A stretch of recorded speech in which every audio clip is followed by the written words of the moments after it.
Hey y'all, welcome back to our channel. Sorry we were gone for a little bit. We decided to take a mini vacation to Savannah this weekend without kids. It was awesome. And we were came home today and we watched the Steelers game and they won! 7-0. Best So record we're we've ever had. undefeated. So today we have a case that was suggested to us by one of our followers, and today we're going to be talking about the mysterious death of Tamla Horsford.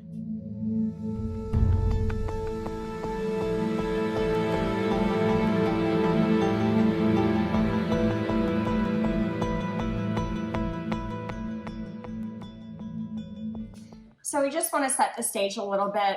Where this whole event took place was in Cummin, Georgia, in Forsyth County. And we just want to say this county back in the 1900s was all white. It was very racially segregated.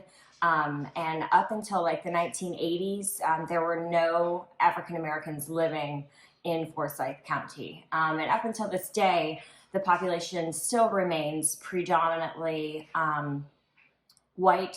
And some people, the reason why we're discussing this is because some people believe that this case has a racial motivation to it. As you'll see, the woman that we're speaking about today was the only African American at this little slumber party. And we just want to kind of set the stage a little bit because, you know, this might have to do with how her death investigation was handled and how the evidence was handled. So go ahead, and he's going to give you a little bit of a background on Tamla. So Tamla, she was about 40 years old when this all happened. She was married. They had 5 kids. And they had 5. And they had moved from Florida to Cummins, Georgia, to kind of get like a restart. I think they had some job movements around. She was very much a typical mom, a very busy mom with 5 kids. She took care of the kids, took care of the husbands, very loving member of the family, probably the main family unit member, if you will. And also her children, they play football and they're involved in sports. And she was very active in all of their social gatherings with that. She liked to drink. She liked to party. She did mainly like tequila and hard liquors. With 5 kids, I think everyone needs a little bit of a vice. But, you know, the extent of how much she drinks kind of comes into play a little bit later because she, you know, during the story, she can handle her liquor, that's for sure. But during these football games is where she kind of comes in contact with some of the other moms and parents that are in this event. And it kind of starts building up relationships and friendships, which lead to the slumber party that she goes to. So the night in question, the slumber party was held on November 3rd.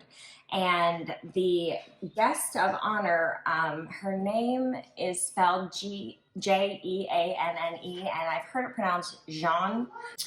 They were celebrating Jean's 45th birthday party. And like Harrison said, they knew each other from football, but they weren't, you know, the best of friends. They didn't know each other intimately. So there were 7 women at this party, and we're not really going to get into any names as this investigation has been reopened. It's just for the privacy of all those involved. And really, like, I know I read something or saw something where a lot of the family members are trying to get like pictures of Tamla's husband and her children, which were on social media and online, taken down for their own family's rights. And then most of the pictures of the other women at the party have been removed as well. So this slumber party, they kind of wanted to keep everyone safe. Rather than going out to the bars and drinking and driving, Jeanne invited 7 women over to celebrate with her. And her boyfriend, Jose Barrera, did live with her, but she said, stay away. He ended up having 2 friends, and I think they stayed in the basement most of the time, and the girls were upstairs just drinking, having fun, playing cards, watching football. They had like a potluck type thing where they had gumbo and all that fun stuff. So well into the night they were drinking. I think Tamla showed up around 8 or 8:30, and she bought a bottle of tequila to give to Jeanne. But Jeanne says she doesn't really care for tequila, so Tamla tip that bottle up for herself. I think at the end of the night, they said there was like an eighth of it left. So she drank quite a bit.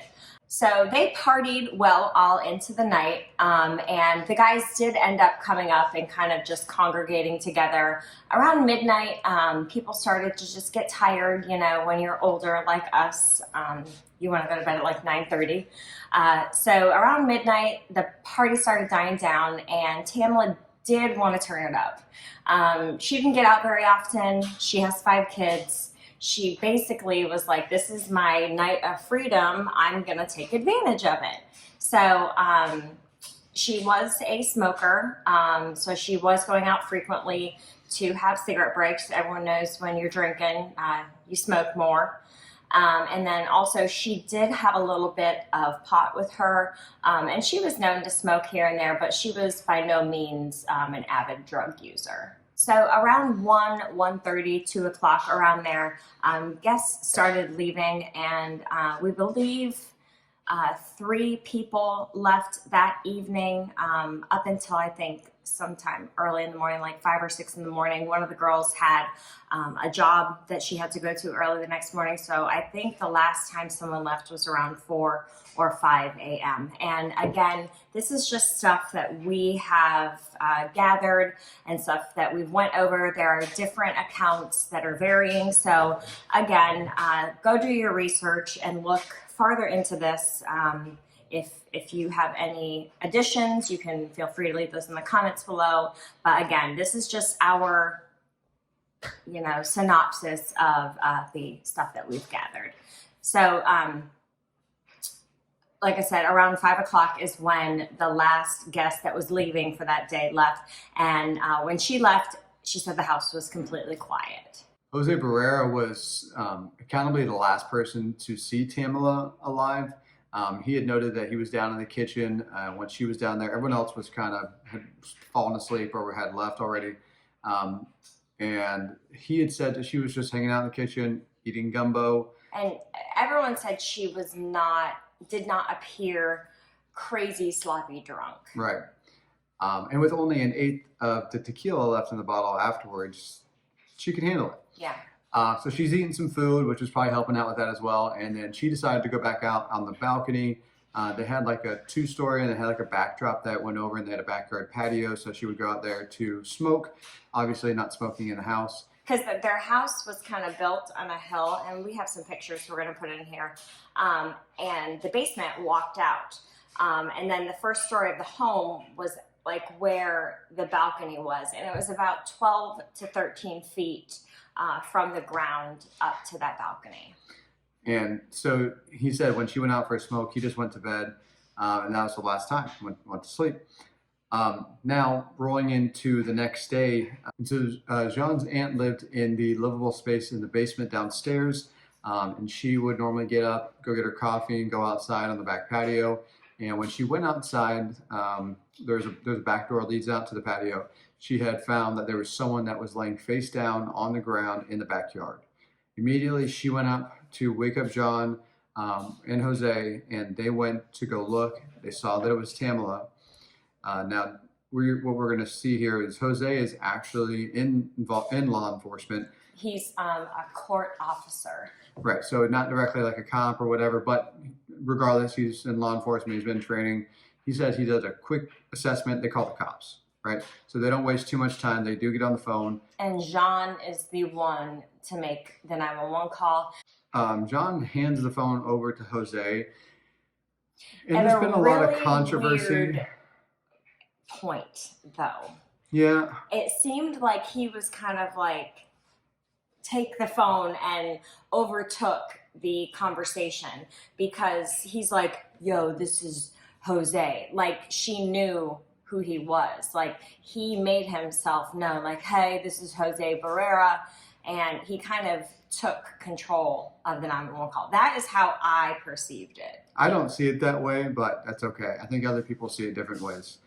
But yeah, listen to it. You'll hear it from yourself. All right, so what we're going to do is we're going to go ahead and just kind of do a review of the 911 call, and we're going to kind of a little bit go back and forth. There's some points that she agrees with that I don't, but there's a lot of points we do agree on.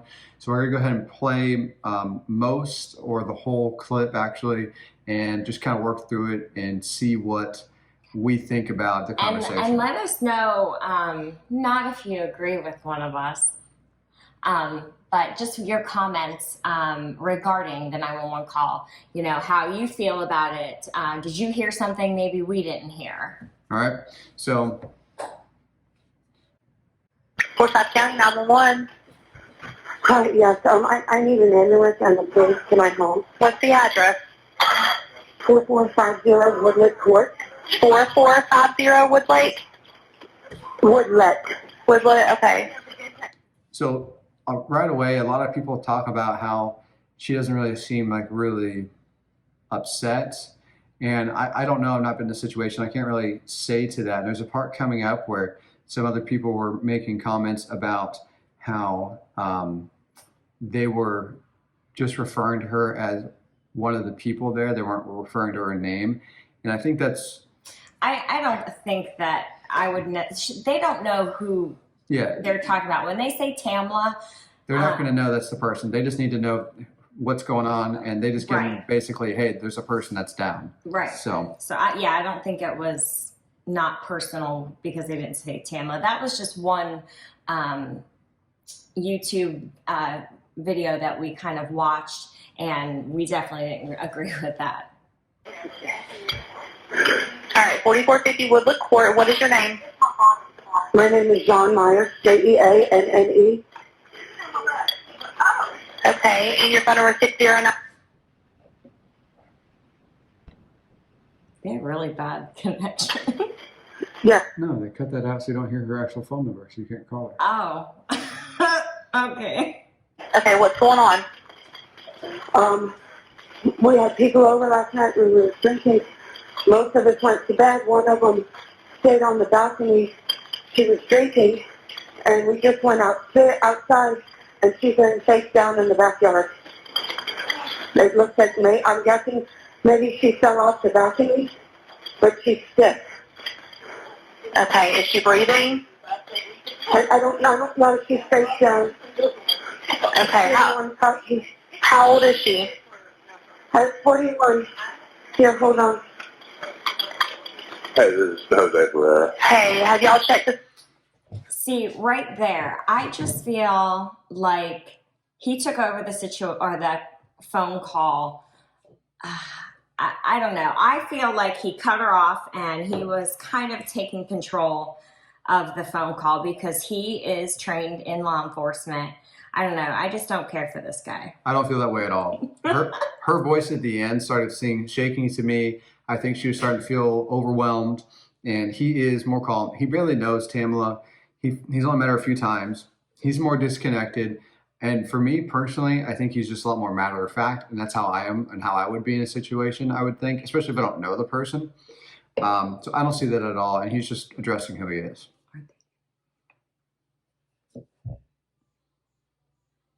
See if she's breathing?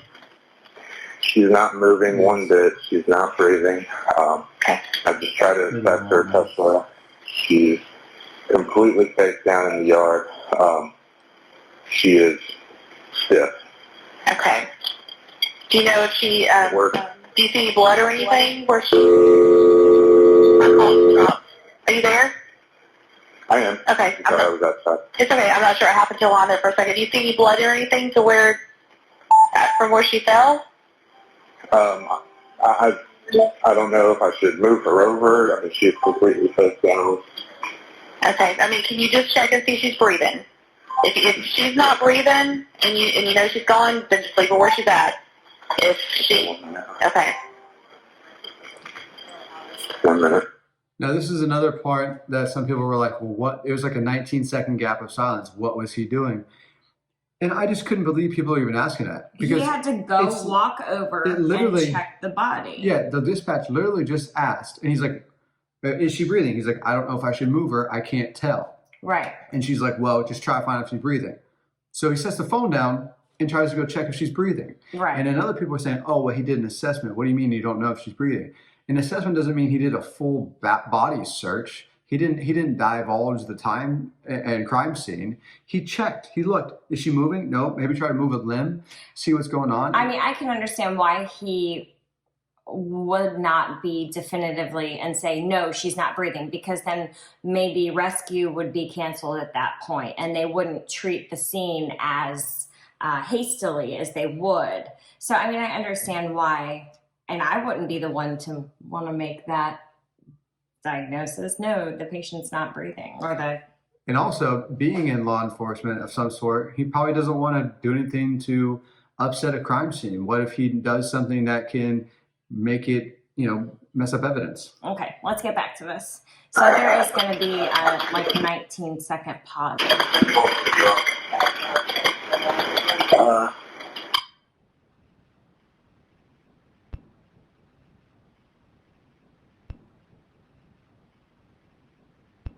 Do do do do do do do. I'll just cut this portion out.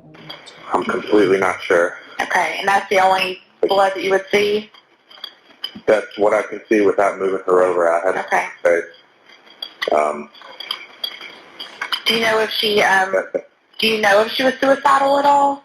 Stop right I have there. no clue. Do you know if she was suicidal at all? I feel like that's a weird thing, but I think it's a weird thing for the dispatch to ask. That's what I'm saying. Why in God's green earth would you even come up with that? Was she suicidal? Do you think that's weird? I think it's really weird. I think it's weird because I think if dispatch is thinking that, they're going to be like, to the responding officers. Stage. Yes, exactly. And we've covered cases where people call and say it's a suicide. I definitely really don't think not. this is suicide. I don't think it's No. a suicide whatsoever. No. I mean, I know she's got a lot of stress in her life, but her family said that there was no. It doesn't seem suicidal. No, not at all. Met her one other time. Like my girlfriend said, people were over last night. She was her birthday party. We're not the woman that we believe to be deceased, but my girlfriend's birthday party. Instead of having everybody go out, she had everyone stay in, and she was the last one I saw before everybody. I mean, everybody was typically put off to bed. She was the last one in the kitchen. She was just either waiting around for a ride or waiting until the morning. Okay. How far is the where she would have fell from? How far is the deck from the ground? I would probably say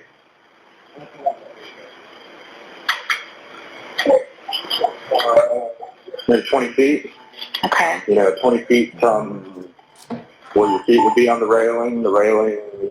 So it's weird. I do think it's weird that he would say 20 feet from when your feet were on the railing.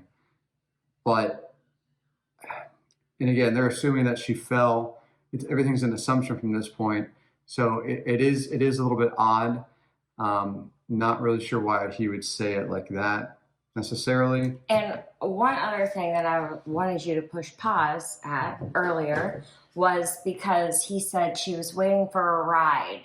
That is a topic of controversy because there are people out there that said that something happened, that she, got into a fight or something happened and she wanted to go home, and the only way to get her home would be to drive. And she was drinking. She was heavily intoxicated. So they were kind of urging her to stay. But, nowhere in anything we've researched, said that she got into an argument or there was any bad blood between anybody. These people were all cut and loose. They were all friends. And there didn't appear to be any sort of negative feelings, even when everyone was brought back and everything was discussed from that night. There was no arguments. But I just wanted to kind of bring that up because some people said, well, she, asked for a ride. And I think that was just basically because she still wanted a party and everyone was going to bed and maybe she didn't want to stay up by herself or something. So back to... I think he's describing the layout of the home. I don't know why he said if she was on the railing, because the railing was like 3.5 feet high. So, and maybe he meant like, I'm giving it a little bit of benefit of the doubt. Maybe he didn't mean like feet on, even though he said feet on. He did say feet on. He did say feet on, which is a really, really weird, like, what kind of thing? But maybe he meant he knowing a fall point would be from the top of. I know, but if someone accidentally fell, your feet would not be on the top of the railing. They would be on the ground, and you would kind of tip over. So, I think that was a really weird description of him. Does that mean that he killed her or planned to kill her or something like that? No. So, let's continue on. Itself is maybe 3.5, 4 feet. Okay. And what is her name? I know her name, we call her Tam. I'm assuming that's short for Tammy or Tamra. See, he didn't even know her name. Was she there with anyone else?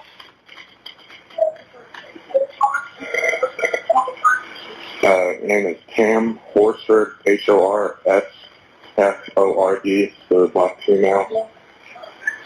I don't believe anybody was. My girlfriend has cameras here on the back deck that we can check.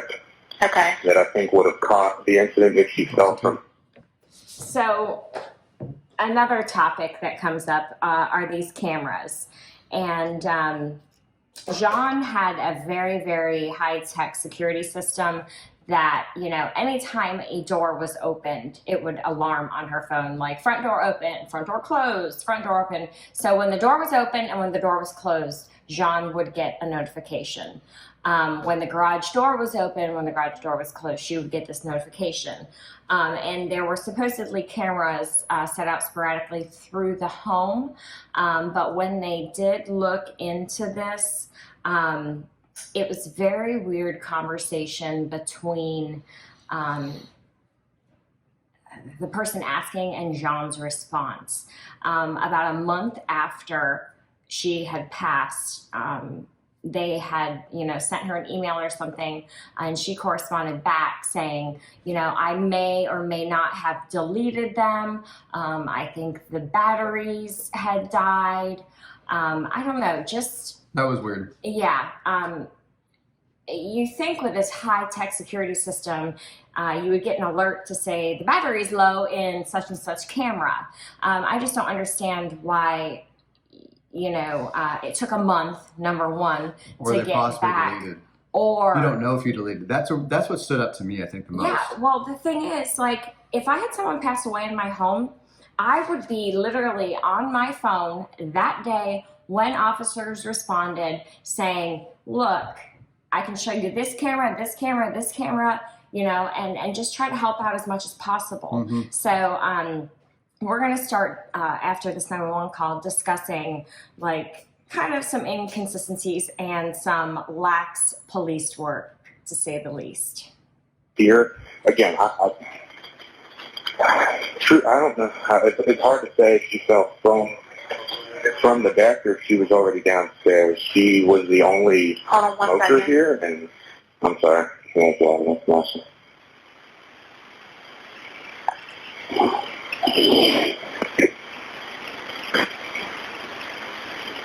I'm so sorry about that.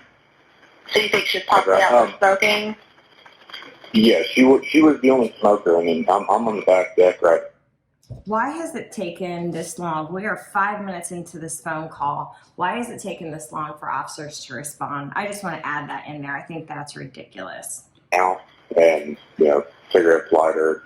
One other thing, and I'm sure we'll bring it up again, there was one recurring situation that was brought up quite a bit, is that she was the only smoker. Mm-hmm. I don't really think it's anything incriminating by any means, but everyone just said they repeated it during their interviews. And I think that there was... Are they just, giving reason why she was outside so often? Because I think it'd be really, really hard to convince that large of a group of people that if they were all involved in a murder or knew that someone there was involved in murder, they were just going to cover it up. I just feel like that's a far stretch, but could be wrong. That type of thing right here. I'm just trying to see where on a list mine came from. Okay. All right. How are all the people that were there last night? Are they still at your house?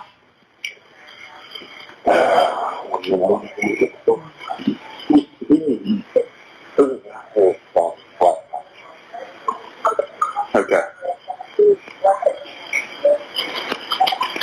Okay, there are 4 people that were here last night that are no longer here.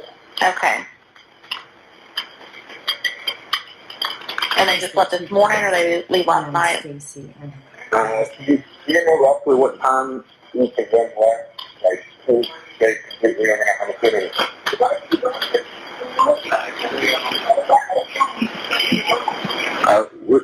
We can check. I mean, she's got an alarm system that gives away when the doors are open on her phone.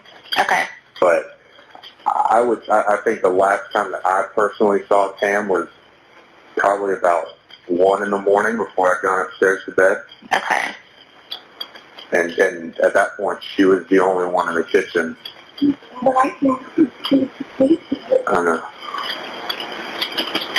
Okay. Let me see where everybody is. I have one deputy that's about to pull into your subdivision. So I'll stay on the phone with you just for a minute. Is this going to be around back? Is that the way he needs to go? Right. So when he pulls up to the residence, there will be one car in the street, 4 down.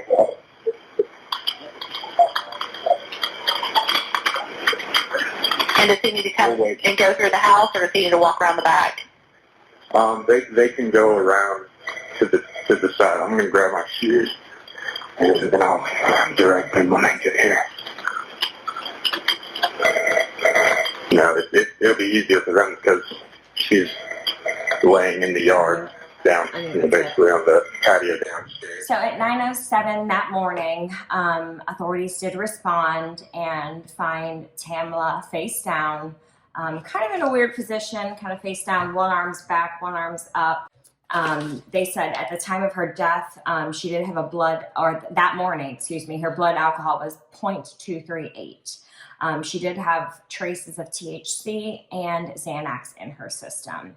Now, Tamla was not prescribed Xanax, so this is kind of a topic of conversation as well. Did someone think she was crazy and partying too much and sip some Xanax in her drink to kind of chill her out? I haven't seen where that's been proven, but they did not go through the tequila bottle. They put it in evidence, and they have not tested it to see if there were traces of Xanax in that. So again, they found her face down, and she had multiple injuries, but they did, where did I want to say that? Okay, here. The Forsyth County Sheriff Department initially ruled her death an accident, stating that there were multiple blunt force injuries that related to Horsford, likely falling from the balcony due to acute ethanol intoxication. So that was their close the book, end of story. She had quite a few injuries. You said her wrist was like completely shattered. So what they think is that she had a hangman's fracture. Okay, either she was pushed, she fell, she was beat, something that did that motion. And your C2 cervical spine, if that's shot, you stop breathing, your heart stops, it's like instantaneous death. And people who are paralyzed from the waist down normally injure their C3 or C4. So it's literally about a half an inch from life and death. So they said that she did have a hangman's fracture. She had like wrist injuries, maybe from breaking her fall. She had the right ventricle of her heart had a laceration on it. And normally, this is just from nursing, when you have a tear in the anatomy of your heart, it results from deceleration, like a quick deceleration. So imagine person falling, which is not a high, 13 feet is not high. Yeah, it's not high. But if you're falling at the rate you're falling and then you abruptly stop, your organs inside are still traveling at that speed. And I have a question because I don't know. Could it be like if she was drinking her alcohol kind of was high, her blood's a lot thinner? Could that have For sure. And she had like hemorrhages in her brain. Same thing. So I think of a car accident. Exactly. So you're like this in a car accident, your organs are still going forward. So they hit your chest wall and they tear your aorta. I mean, this is all muscle tissue. So just like you can tear your quad, you can tear your heart. So these are all injuries. And the coroner did say that these were consistent with a fall from that height. What brings into question is that she had multiple lacerations and bruises that just, I think they sound too severe to result in a falling. Like, why, if you fell and fell directly flat, would you have abrasions and scrapes unless you were like dragged, or I don't know. I'm not a coroner. I don't specialize in these types of injuries, but it just seems like there was more of a beating going on rather than a falling, and he doesn't agree with me. But I don't, because I mean, we don't know what happened prior to it. We don't know exactly how she came off of the balcony per se. You know, is there any accounts of her tripping or falling previously in the night? I mean, drunk people stumble. I don't know.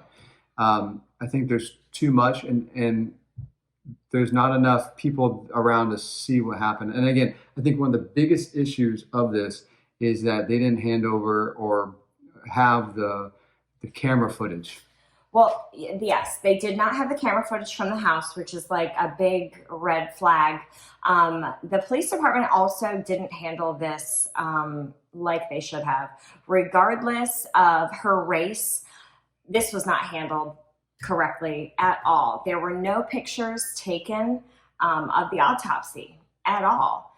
Some evidence that was, brought in was lost or not looked into.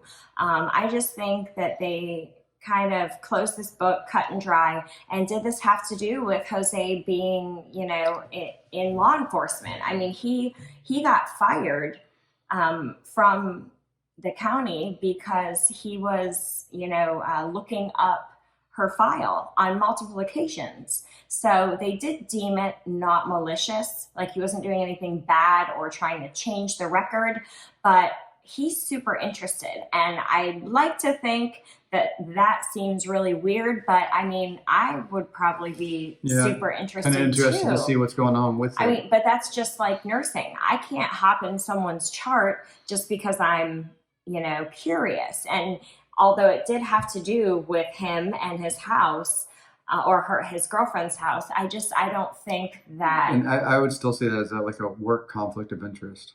Right. Still wouldn't be allowed.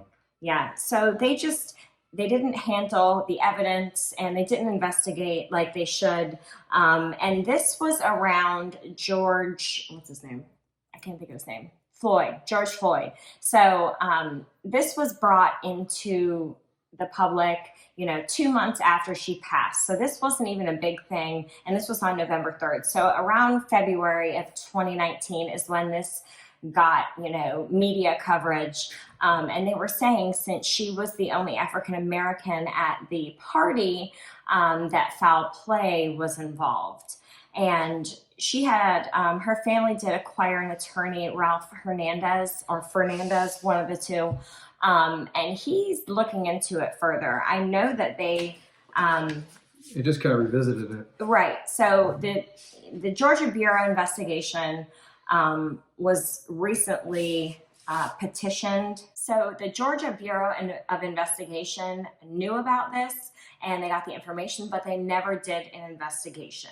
So Forsyth County handled the whole thing. Excuse me. And it was like cut and dry, like I said. They didn't really investigate and they didn't handle it correctly. So the family is pissed. They think that something else happened. They think these 10 people at this party had something to do with it because they were all Caucasian. And, you can look at this both ways.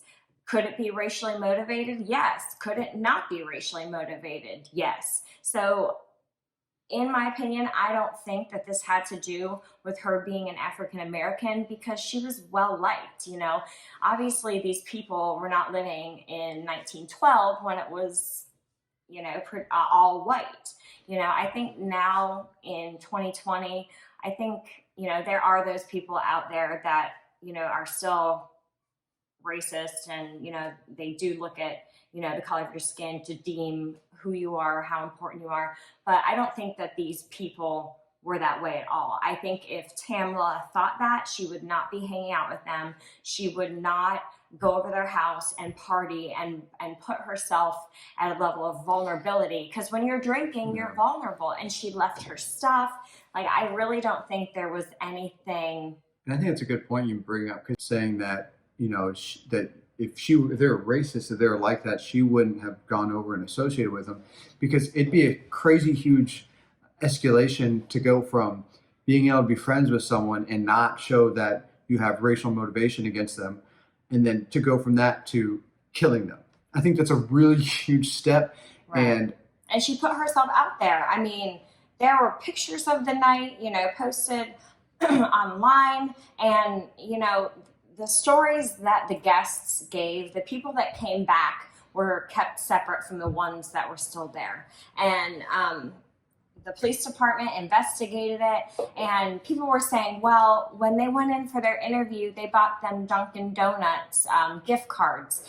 Yes, that's a little off color. And you should not do that. No, that's a little off color. I don't know why they did that. Maybe because he was, friends with them, like, hey, thanks for taking care of this. But I don't think that was handled correctly. But none of their stories were like too far off base. They all said, the night went well. We were all having fun. We were all drinking, letting loose. I mean, nobody said anything about there being bad blood, or like an argument, or even, a slight disagreement. They were all having fun, and they were all friends with each other.